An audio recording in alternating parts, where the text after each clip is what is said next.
ሕፃን አእምሮ የሆነ ሰው ክብሩን በማይገባ ነገር ለውጦ ይመጣል። ሰው መኩራቱ ትልቅ ፍጡር ስለሆነ ነው። ታላቁ እግዚአብሔር ስለፈጠረን ሁልጊዜ የሰው ልጅ ታላቅነትን ይመኛል። ለውበቱ የሚጨነቅ ብቸኛው ፍጡር ማን ነው? የእኛ መልካችን ግን እግዚአብሔርን መምሰል ናት። ሳይንስ ሃውን ነው እንጂ ዋይን አይመልስም ይባላል። ምን ማለት መሰላችሁ? አንዱ ሁሉ በዚህ ጉትቻ እያበጀ በዚህ የሰው ልጅ ክብሩን ሲያውቅ ነው ተጠብቆ መኖር የሚችለው። መንጻትም መቀደስ የሚቻለው ሰው ክብሩን ሲያውቅ ነው። ክብሩን ካላወቀ ሕፃናት ለምሳሌ ምን ያደርጋሉ? ሕፃናት ወርቅን ጭቃ ላይ የሚወረውሩት ለምንድን ነው? ክብሩን ስለማያውቁት። ክብሩን ስለማያውቁት ጭቃ ውስጥ እየጣሉ ይጫወቱበታል። ምን የመሰለውን ወርቅ ለሕፃናት ብትሰጧቸው የእናቱን ቀለበት በትንሽ ቆሎ ከጎረቤት ለውጦት ይመጣል። ወይም በሸንኮራ አገዳ ቁራጭ ለውጦት ሊመጣ ይችላል። ለምን? የወርቅን ክብር የሚያውቅበት አእምሮ የለውምና ሕፃን አእምሮ የሆነ ሰው ክብሩን በማይገባ ነገር ለውጦ ይመጣል። እና ብዙዎቻችን እግዚአብሔር በቸርነቱ ይመልሰን እንጂ ክብራችን ለማይረባ ነገር እንጥላለን። ለማይረባ ነገር ዛሬ ማወቅ የፈለግኩት ክብራችን ስናውቅ ከፍ የሚያደርግንን ሥራ እንድንሠራ፣ ደንግጠን እንድንወጣ፣ አስጠልቶንም እንድንላቀቅ ከሚያዋረደን ነገር ሁሉ ያንን ለማድረግ ነው የሰውን ክብር መናገር የፈለግኩት። የሰውን ክብር በሁለት ነገር ከፍዬ ማሳየት ፈልጋለሁ። የመጀመሪያው ከኛ ተነስቼ ነው የሰውን ክብር ማሳያችሁ። ቀጥሎ ከመጽሐፍ ቅዱስ ተነስተን እንሄዳለን። የሰውን ክብር እንግዲህ ውዱ ገንዘብ ሰው ነው ብያቸዋለሁ። እዚያ ውስጥ የተሰወረው የእግዚአብሔር ውድ ገንዘቡ ሰው ሆኖ ተገኝቷል። ከሰማይም ከምድርም ከእንስሳትም ከአራዊትም ከተራራውም ከሸንተረሩም ከዛፎቹም ከእጽዋትም ከቀላያትም ከመብረቁም ከደመናውም ከሰባቱ ሰማያት ከሊቃነ መላእክት ሁሉ የእግዚአብሔር ትልቁ ገንዘብ ሰው ነው ብሎናል ጌታ። እንግዲህ በወንጌል እንደዚያ ከሆነ ሰው የሰውን ትልቅነት እንደው እንዴት እንረዳዋለን ነው። እስኪ ከአሉታዊ የሰው ልጅ ጠባይ ትንሽ ልጥቀስላችሁ። አሉታዊ የሰው ልጅ ጠባይ ለምንድን? ሰው ለምሳሌ በጣም ኩሩ ነው አይደለም? አሁን እናንተ አትኮሩም? ዓመት ሰርቆ እኮ አንድ ቀን መጽቶ የሚኮራ ሰው አለ አይደለም እንዴ? በደንብ ማለት ዓመቱም ሙሉ አመንዝሮ ንስሐ በገባ በሳምንቱ የሚኮራል አይደለም አለ። በደንብ ኩራት ከሰው ልጅ ተለይቶ ያውቅ። ማንም ሰው ባለችው ነገር ይኮራል። ጆሮው ጅል ሆኖ አፍንጫው ትንሽ መለስ ያለች ከሆነ በአፍንጫው ይኮራል። አፍንጫው ሞኝ ሆኖ አይኑ እንደው ጎላ ካለች በአይኑ፣ እንደው ጸጉሩም ሉጫ በመሆኑ ምን ሰው የማይኮራበታል? ፈልጎ ነው የሚኮራው። ፈልጎ እጣቱም ካለች እሷን ቢሆን ለማሳየት በሆነች ነገሩ ሰው ይኮራል። እና ሰው ለምን ይኮራል ታውቃላችሁ? ግን ሰው መኩራቱ ትልቅ ፍጡር ስለሆነ ነው ሰው የሚኮራው። የገድለ ተክለ ሃይማኖት ጸሐፊ ይናገራል። አቡነ ተክለ ሃይማኖት እንደተናገሩት አድርጎ ወበይንተዝ ንዚያር እስመ ዝሁረ አላህ ኮነ ይላል። የምንኮራው ለምንድን ነው የሚለው? የልዑላን ልዑል ስለፈጠረን ነው ይላል። የኃያላን የትልቆች ትልቅ ስለፈጠረን እንኮራለን ይላል። እግዚአብሔር ልዑል ስለሆነ የእኛም መልካችን በእግዚአብሔር አምሳል ስለተፈጠረ ኦሪት ዘፍጥረት ምዕራፍ 1 ቁጥር 26 እንደተቀመጠ እግዚአብሔር ሰውን በአርአያዬ በአምሳሌ ልፍጠር ብሎ ስለፈጠረን የእግዚአብሔር መልክ ስለሆን ታላቁ እግዚአብሔር ስለፈጠረን ሁልጊዜ የሰው ልጅ ታላቅነትን ይመኛል። ኩራታችን የምትሰጠችው ለጤንነት ነው። እኔ ይሄ መጠን አይደለም እንድንል ነው። ይሄ አይመጥነኝም። ሱታፊ አምላክ ነው የሰው ልጅ መጨረሻው። እግዚአብሔርን መምሰል ነው መጨረሻው። ግን ምንድነው? ያችን የተፈጠረበትን ዓላማ ይጫናትና ያበላሻታል። ኩሩነቱ ኃጢአትን ተጸይፎ እግዚአብሔርን ለመምሰል ነው የተሰጠችው። እሱ ግን ለምን ይጠቀምባታል? ሰዎችን ለመናቅ። እና ሰው የሚኮራው ልዑል እግዚአብሔር ስለፈጠረው። ለውበቱ የሚጨነቅ ብቸኛው ፍጡር ማን ነው? ንገሩኝ እንጂ ለምን ይመስላችኋል? ለውበቱ የሚጨነቅ ብቸኛ። አሁን በሬ እስኪ ወይ እንዴት ነው እዚህ አካባቢ ታጥቤ ያለው ምናምን ይላል። ፈረስ እንዲሁ እስኪ ጠቡኝ ይላል። ለፈረስ የተዘጋጀ ሽቶ አለ? የጃፓን፣ የሱዳን፣ የፈረንሳይ የሚባል አለ? የለም። ለጅብ ሽቶ አለው? ኩል አላቸው? ለውበቱ የሚጨነቀው ማን ነው መሰላችሁ? ማን ነው? እግዚአብሔር ነው። በነገራችሁም መልካም ማለት ምን ማለት ነው? መልካም ማለት ምን ማለት ነው? መልካም ማለት ምን ማለት ነው? ያማረ ማለት ነው። አታውቁታላችሁ እስከ ዛሬ መልካም ማለት ምን ማለት እንደሆነ? መልካም ማለት ምን ማለት ነው? ያማረ ነው። ውብ ማለት ነው። መልካም ማለት ያማረ ነው። አሁን የቃላት መዝገበ ቃላት እያስተማርኩ አይደለም፣ የቴዎሎጂ ቃል ነው ይሄ። መልካም ማለት ውብ ማለት ነው። ብቸኛው መልካም ማን እንደሆነ ታውቃላችሁ? ኢየሱስ ክርስቶስ ነው ብቸኛው መልካም ማለት ነው። እና ሰዎች ያችን መልካምነት ሲያገኙ ነው ሰዎች የሚረኩት። ያችን መልካምነት አይደል? ሄር ሰናይ ይሴኒ ለሃዩ እሙሉ ደጓ ለመህያው ውበቱ ከሰው ልጆች ውበት ሁሉ ያምራል ይላል መዝሙረ ዳዊት ምዕራፍ 44 ላይ ሲናገር ውበቱ ከሰው ልጆች ሁሉ ያምራልና ብቸኛው መልካም ክርስቶስ ነው ወይም እግዚአብሔር ነው። እናይ እግዚአብሔር ለለይቲ እገስዎ እግዚአብሔር ለፈተና ብሎ መከራ ቢያመጣባቸው ለሚታገሱት እግዚአብሔር መልካም ነው ይላል ናሆም ምዕራፍ 1 ቁጥር 7 ላይ ስለዚህ መልካም እግዚአብሔር ነው፣ መልካም ክርስቶስ ነው። ሰዎች መልከኛ መሆን የሚፈልጉበት ምክንያት ምንድነው? መልካሙ እግዚአብሔር ስለፈጠራቸው። ግን መልከኛ የሚሆኑበት መንገድ ግን የተሳሳተ ነው። ለውበታችን መጨነቃችን በራሱ እኛ መልከኞች ሆነን ስለተፈጠርን ነው። መልኩ ግን ይሄ አይደለም፣ እኛ እንደምናስበው አይደለም። ለዚህ ነው መጽሐፍ ምሳሌ ምዕራፍ 31 ላይ ደምግባት ሐሰት ነው፣ ውበትም ከንቱ ነው፣ እግዚአብሔርን የምትፈራ ሴት ግን ትመሰገናለች ብሎ የሚናገረው። የእኛ መልካችን ግን እግዚአብሔርን መምሰል ናት። የዓይን፣ ጆሮ፣ አፍንጫ፣ እግር፣ እጅ አይደለም። እና የሰው ልጅ ለውበቱ 24 ሰዓት የሚጨነቅበት ምክንያት ይሄ ነው። ማንኛውም ሳይንስ ይሄንን ቢመልሰው ጥሩ ነበር፣ አይመልሰውም። ሰው ለምን ለመልኩ ይጨነቃል? በፍጹም የለም። ሰው ለምን መልከኛ መሆን ይፈልጋል? ምንም ሳይንስ ሲጀመር ምን ይባላል መሰላችሁ?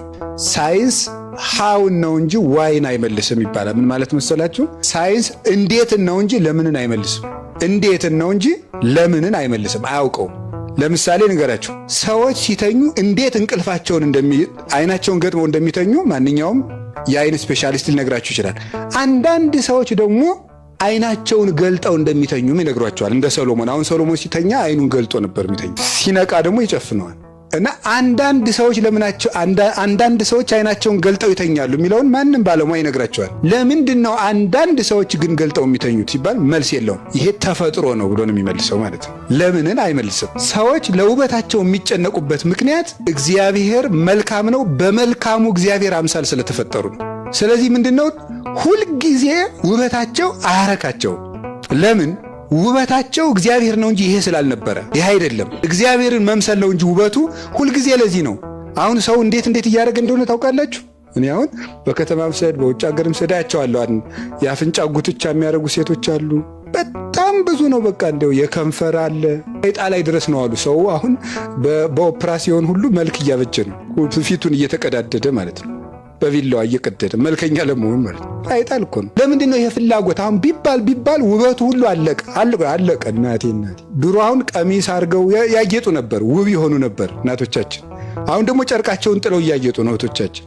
ወንዱ ሁሉ በዚህ ጉትቻ እያበጀ ፀጉሩን እየተሰራ ሹርባ አሁን አልቋል። እንግዲህ ምን አድርገው እንደሚያጌጡ አናውቅም። ራቁቱም ሆነ አለቀ። ሰው ሁሉ አለቀበት። ይሄ ሁሉ እንዲሁ ይገርም። ግን ይሄ ሁሉ ጨርቅ መጣል መልከኛነት አይደለም። መልከኛነት ክርስቶስን መምሰል ነው፣ እግዚአብሔርን መምሰል ነው። መልክ ትክክለኛው መልክ ወደ ክርስቶስ መምጣት፣ ጭምትነት፣ ራስን መግዛት፣ ከነፍስ ጋር መታረቅ፣ ለልብ መኖር፣ ለህሊና መታመን፣ ለዘላለማዊ ሕይወት ሥራ መስራት መልክ ይሏችኋል። እሱ አያችሁ፣ ይሄ ሁሉ ለካ የሚያሳየው እግዚአብሔር መኖሩን ነው። ሰዎች ለምንድነው ምስጋና የሚፈልጉት? ልብ ብላችሁ ጠይቁ። ለምንድነው ሰዎች ምስጋና የሚፈልጉት? ምስጉን እግዚአብሔር ስለፈጠራቸው ነው። እስኪ ሂዱና ዝንጀሮውን አመስግኑት። ዝንጀሮዬ እንደምን አለ? ጤናህ ደህና ነው ወይ? በጣም ነው ደስ የምትለኝ። እንዲሁ ጎፈሬህ ጥሩ ነው። ቆሎ ቆርጠህ ስትበላ ጀግና ነህ ብንለው አሁን ይገባዋል ወይ? እስኪ ርግብን ሂዱና አመስግኗት። አቤት እኮ ደስ ስትይ ብላችሁ ፏፏቴውን ሂዱና እስኪ ዘምሩለት ከበሮ ይዛችሁ። አይ ፏፏቴ ብትሉት አሁን ደስ ይለዋል? በፍጹም። ሲመሰገን ደስ የሚለው ማን ብቻ ነው? ሰው ብቻ ነው። ለማመስገን ወይ ግሩ ራሱን ለማመስገን የማይጠራው ጥረት አለ መሰላችሁ? እኔ እኮ ሰዎች ራሳቸውን እንደሚያመሰግኑ ከምደነቅበት ርዕሰ ጉዳይ መካከል ንስሐ እየገቡ ራሳቸውን የሚያመሰግኑት ነገር። ንስሐ እየገቡ መጀመሪያ ለመናዘዝ መግቢያ ስለ መልካምነታቸው የሚናገሩ ማህበር ጠጣለው እንትን የሚባለው ቦታ ላይ ያለውን ቤተክርስቲያን የኔና ጎቴና ያሰራ ነው። ይሄን ገዳም ታውቁታላችሁ? የዚያን ገዳም የዓመት ቀለቡን የገዛሁት እኔ ነኝ። እንትን አድርጌያለሁ፣ ከሰው ጋር ጣልቻ አላውቅም ብሎ ከዚያ በኋላ ነው ንስሐውን የሚነግር። አክብረ ያዘኝ ነው ነገሩ እኮ ስታዩት ማለት ነው። እንዲሁ እኮ ይገርማል። ሰው ሊናዘዝ መጥቶ ይመሰገናል ራሱን። እና እኔ በእነዚያ ሰዎች የምፈርድ መስሏችሁ ነው? አልፈርድም። አቤት ሰው እኔ የራሴ ጭምር ስለሆነ ማለት የሰው መከረኛነቱ ነው የሚያሳየኝ። ምስጋና ለመፈለግ እንደው አንዳንዱ ደግሞ እንደው ሻል ያለው ራስህን አመሰግንክ አትበሉኝ እንጂ ይላል። እንዴት ማንል እንዴ እንላለን እንጂ እንዴት ነው ማንል? ካመሰገንክ እንላለን። ራስሽን አመስጋኝ አይበሉኝ አትበሉኝ እንጂ ለምን ማንለው? በደንብ አሁን ይሄ ደግሞ ጠይም ትህትና የሚባል አለ። መምህራን ነው እንደዛ የሚሉት። ጠይም ያለ ትህትና ምንድነው? ቀስ ያለች ናት። ትህትና መሆኗ ትዕቢት መሆኗ የማትታወቅ ነው። አሁን ለምሳሌ እኔ ውሸታም ነኝ። አሁን ለምሳሌ አሁን ሰው ለሰው ገንዘብ የሚሰጥ ሰው እኔ በጣም ንፉግ ነኝ ቢል ምን ማለቱ ይመስላችኋል? ተለጋስ ነህ በሉኝ ማለት እኮ ነው። ገለበት ታውቁታላችሁ እንዴ? እኔ ምን አርጌ ያውቃለሁ እኔ በጣም ቢል አሁን አንድ ሰው ምን ማለት ነው? እናንተ ጨመር አርጋችሁ ተናገሩት ነው ነገሩ ማለት ነው። በደንብ አድርጎ የመመስገን ፍላጎታችን አቤት አቤት በደንብ አሁን አንዳንድ ጊዜ ደግሞ አውቀን የኛ እንዳይታወቅብን ሌላ ሰው በማድነቅ ወደኛ እናመጣዋለን። ሌላ ሰው በማመስገን ይጀምርና ገሌ በጣም ጥሩ ነው፣ በጣም ጥሩ ወንድም ነው እንላ ከዛ ቀጥለን ደግሞ ምን እንላለን? እኔ የሚገርመው አውቀዋለሁ እንላለን። ከዚያስ 3 ዓመት አብሬው ኑሬ ያለው ከዚያስ ያስጠናሁት እኔ ነበርኩ እንላለን ማለት ነው። በደንብ አድርጎ ነው ሰው እንዴት አድርጎ እኮ ለራሱ እኮ እንደሚል ታውቃላችሁ? ለምንድነው ሰው ምስጋና የሚፈልገው ነው?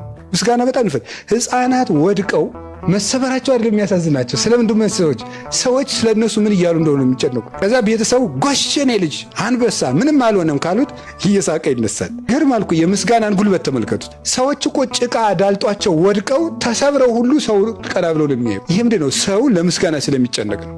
ሰው ለምስጋና የተፈጠረበት ዋናው ሰው ራሱን የሚያመሰግንበት ዋናው ምክንያት ለምን ይመስላችኋል? ማንም ከተፈጠረው ፍጥረት ሁሉ ምስጋና የሚፈልግ የለም። ምስጉን እግዚአብሔር የፈጠረው ምስጉን ፍጥረት ስለሆነ ነው። መጨረሻ ላይ ይህ ዓለም ሲጠፋ ሰው ምን ያደርጋል? ይመሰገናል። ታውቃላችሁ? መጨረሻ ላይ ዓለም ሲያልፍ እንመሰገናለን። መንግሥተ ሰማያት ከመግባታችን በፊት የመጀመሪያ የምትሰጠን ምስጋናት ነው። ማንም ያመሰግነን? እግዚአብሔር ነው። ምን ብሎ ነው የሚያመሰግነን? ንዑ ሀቤ አንትሙ ቡሩካን፣ እናንተ የተባረካችሁ። የትልቅ ምስጋና ነው። እግዚአብሔር መጨረሻ ላይ የሚሰጠን ምስጋና ነው። በማን የምንመሰገነው? በእግዚአብሔር። በማን ፊት ነው የምንመሰገነው? በመላእክት ፊት። ስለዚህ እግዚአብሔር ሰው ሲያመሰግንህ ደስ አይበልህ የሚለው ማን ባመሰግንህ ይሻላል ብሎ ነው። እኔ ባመሰግንህ ይሻላል ነው። እንዲበዛልን ስለፈለገ ነው፣ ነፍጎ አይደለም። አንድ ነጠላ ሰው ከሚመሰግንህ ወይም አይላፍ ከሚያመሰግኑ ግድ የለም ቢሊየን የሆኑ ሰዎች ሁሉ ከሚያመሰግኑ የዚህ ሁሉ ራስ እኔ ባመሰግንህ ይሻላል ብሎ ነው። መጨረሻ ላይ አብዝተን ለመመስገን እኮ አሁን ማን መሰግነው ታውቃላችሁ? ምስጋና መጥራት ያለብን። ሰው ግን ምስጋናን ባልተገባ መንገድ ይፈልገዋል። ሰው ምስጋናን የሚፈልግበት አክብረ ነው ራሱ እኮ አይበቃውም የሰው ልጅ። ይገርማል። ልብ ብላችሁ ተመልከቱት። ሰዎች አሁን አንድ ንጉሥ በሉ ወይም የቤተ ክርስቲያን ሰውም ሊሆን ይችላል 10,000 ሰው ከበሮ ይዞ እየዘመረ ቢቀበለው አንድ ሰው ከመቀመጫው ባይነሳለት ማንንም ያስተውል? ያልተነሳለትን ያን አንዱን ሰውዬ ነው የሚያየው። ምስጋና አድነን ከመፈለጋችን የተነሳ ማለት ነው። አንድ ሰው አላከበረኝም ተብሎ አገር ሊያልቅ ይችላል በባለስልጣናት። በአንድ ሰው ምክንያት አንድ ሰው ናቀኝ ተብሎ ወይም የናቃቸው ስለመሰላቸው ምክንያት ሰው ክብርን አልጠገብ ብሏል። እውነት ለመናገር ይህ ሁሉ ምንድን ነው? የሰው ልጅ በእግዚአብሔር ሊመሰገን የተፈጠረ ፍጥረት ስለሆነ በዚህ ሁሉ የሚሰቃየው። ስለዚህ ምን ማለት ነው? ትንሽ ልክ የመኪና ሹፌር መሪውን እንደሚያዞረው፣ የጀልባ ሹፌር መልህቁን እንደሚጥለው፣ ወይም ደግሞ የመርከብ ሰራተኞች ኮምፓሳቸውን እንደሚያስተካክሉ አይምሯችንን ዘወር ማለት ለውበት የሚጨነቀው ለካ በእግዚአብሔር መልክ ስለተፈጠርኩ ያቺ መልከኛ የመሆን ፍላጎቴ ናት። ስለዚህ እውነተኛውን መልክ ስላጣሁት ነው ሌላ መልክ እየፈለግኩ መከራዬን ማይ ማለት። ክብር ፍለጋ ለካ የምሰቃየው ክቡር እግዚአብሔር ስለፈጠረኝ ነው። ምስጋና ፍለጋ የምሰቃየው እነገሌ ምን አሉኝ ብዬ የምጨነቀው ሰዎች አታዩም እንዴ? ፎቶ ተነስተው ፎቶአቸውን በፌስቡክ ለቀው እየገቡ እየወጡ ፎቶአቸውን ኮሜንት የሚያዩ ሰዎች ስቂት የሚሉ ማለት እንዴት አሉኝ ሰዎቹ ምን አሉት ወደዱት ጠሉት እያሉ እረፍት ነስቷቸው። ይሄ ሁሉ ምንድነው? ክብር ፍላጊ። ከዚያ ሁሉ ክብር እርግፍ አድርገን ትተን ክብርን ከቦታው ብንፈልግ መልካም ነው። ያ ክብር እግዚአብሔር ነው። ባይድ ይወድስከ ወአኳፉከ፣ ሌላ ያመስግንህ እንጂ አፍህ አያመስግንህ ይላል። ነኪር ይወድስከ ወአኳፉከ ምን ማለት ይመስላችኋል? ሰሎሞን በምሳሌ ተናገረ። ባይድ ያመስግንህ ማለት አኳፉከ፣ አንተ ራስህን አታመስግን ሌላ ያመስግን እንጂ። ሌላ ያለውን ምን ብሎ ተርጉመውታል ሊቃውንቱ? እግዚአብሔር። ለምን ሌላ አለው ሲባል እግዚአብሔር ከዚህ ዓለም በባህሪው ልዩ ነውና ልዩ የሆነ እግዚአብሔር ያመስግን እንጂ እንዳንተ ያለ አፈር ቢያመሰግንህ አትውደድ። ስለዚህ የሰው ልጅ ምስጋና መፈለጉም ክብር መፈለጉም መልካም፣ ማማር መፈለጉም መልካም፣ መልካምነቱ ግን ከእግዚአብሔር ሲሆን አሁን ይሄ እኮ ይገርማችኋል እኮ ዝም ብላችሁ ስታዩት ሹመት ራሱ የሚፈልገው ሰው ለምን ይመስላችሁ? አሁን ሰው ይሾማል። የሚበላው ስንት እንጀራ ነው? አንድ ነው የሚበላው። መቼም ለንጉሥ 5 እንጀራ ሆድ የላቸው። አሁን ቄሱ 1 እንጀራ ይበላል። ጳጳሱ ስንት ይበላል? ሊቀንሱ ይችላል።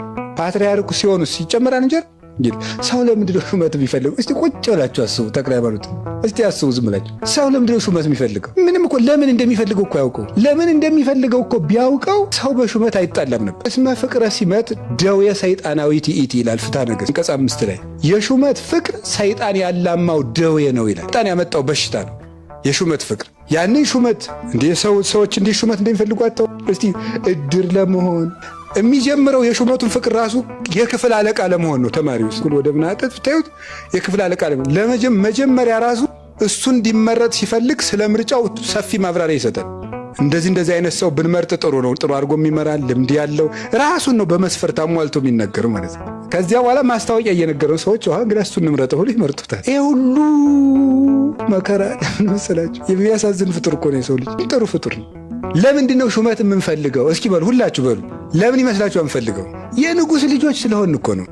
የንጉሥ ልጅ ምንድን ነው? ልዑል ነው አይደለም? ወይም ልዕልት ናት። የንጉሥ ልጅ መንበር ይገባዋል፣ ሹመት ይገባዋል። እኛ የእግዚአብሔር ልጆች ስለሆን ሹመት የምትፈልግ ነፍስ አለችን። ሹመቷ ግን የት ነው መሆን ያለባት? ሌላ ናት ጉዳዩዋ። በሚፈርስ ቤት ለምን መሾም ትፈልጋለህ? በሚፈርስ ቢሮ ለመሾም ለምን ይጠማሃል? የማይሾም ቦታ አለ ምንሾምበት ለዘላለም የምንነግስብ ከሱ ጋር አንሰአነ ወአንበረነ ምስሌሁ በሰማያት በኢየሱስ ክርስቶስ ይላል ቅዱስ ጳውሎስ ኤፌሶን ምዕራፍ 2 ላይ ሲናገር ከሱ ጋር በሰማያት አኖረን። እሱን መስለን ከሱ ጋር ተዋህደን ለመኖር አንሰአነ ምስሌሁ ትንሣኤ ልቡናን አስነሳን ይላል።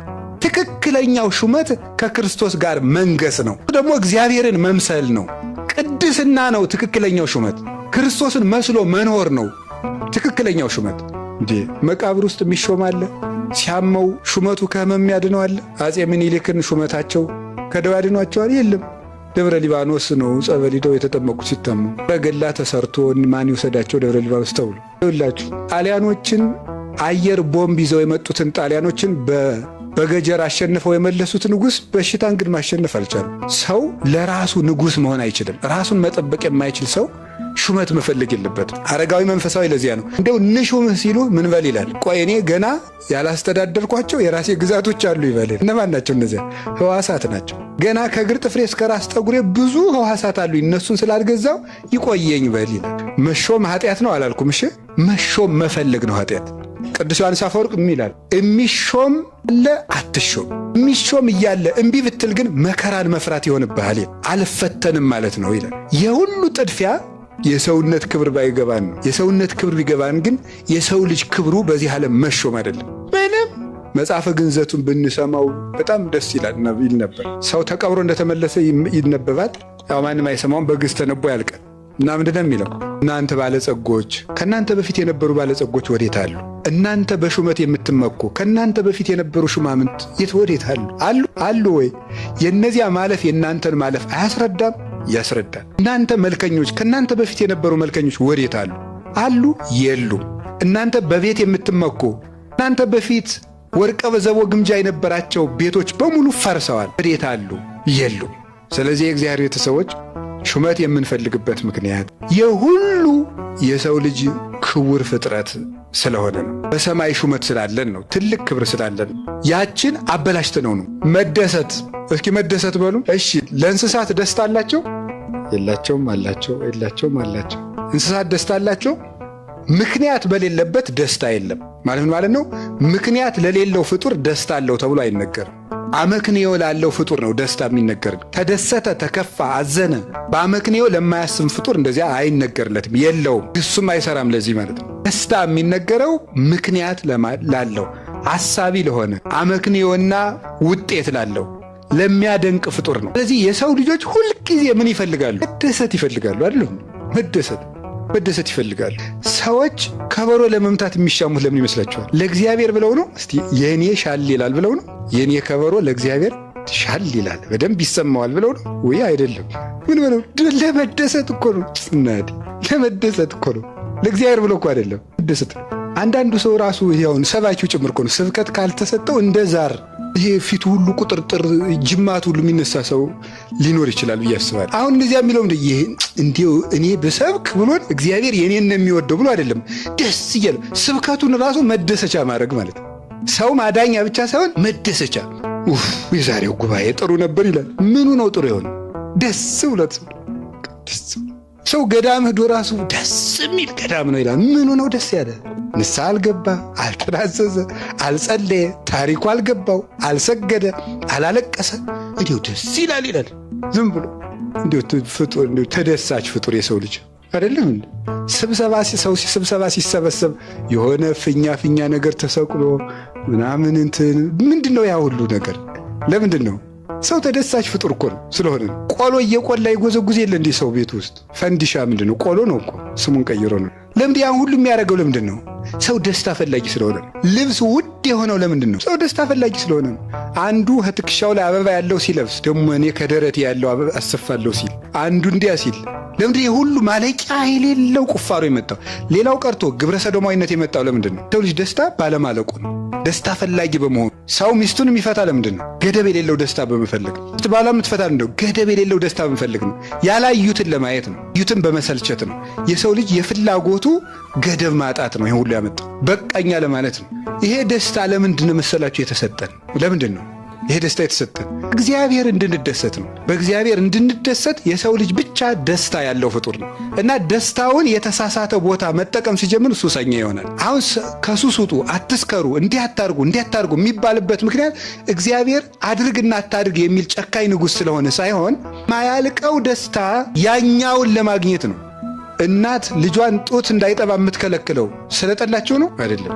ለምንድነው የምትከለክለው? እንጀራ እንዲበላ ነው።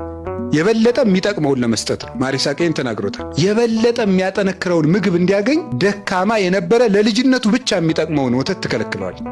እግዚአብሔር ጥቂት ደስታዎቻችንን ተዋቸው የሚለን ትልቅ ደስታ ሊሰጠን ስለሚፈልግ ነው። ትልቅ ደስታ ለመስጠት ትንሽ ደስታ ተው ይለን።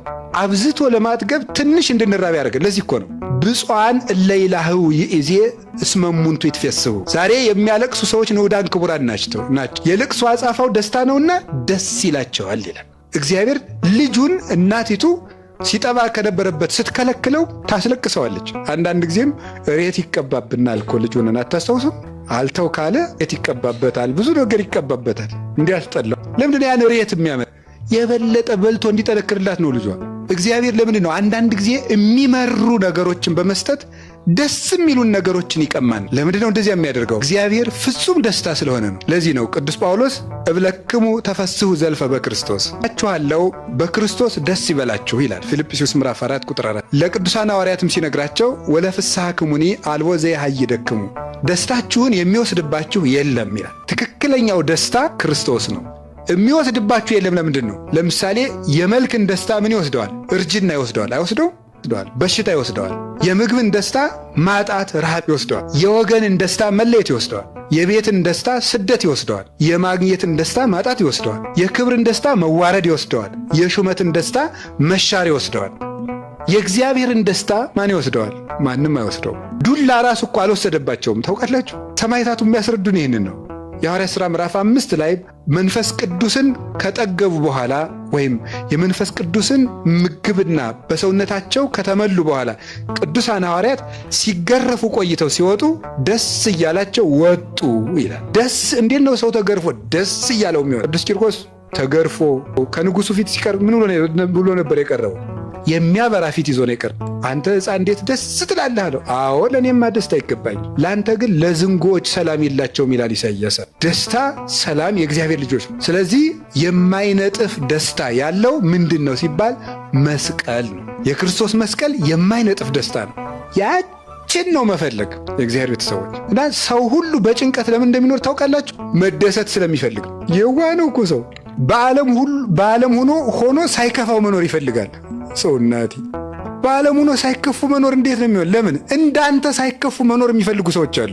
እነዚያ ሰዎች ይቀሙሃል። ራሳቸውን ለማስደሰት ሲሉ ያንተን ደስታ ይቀማሉ።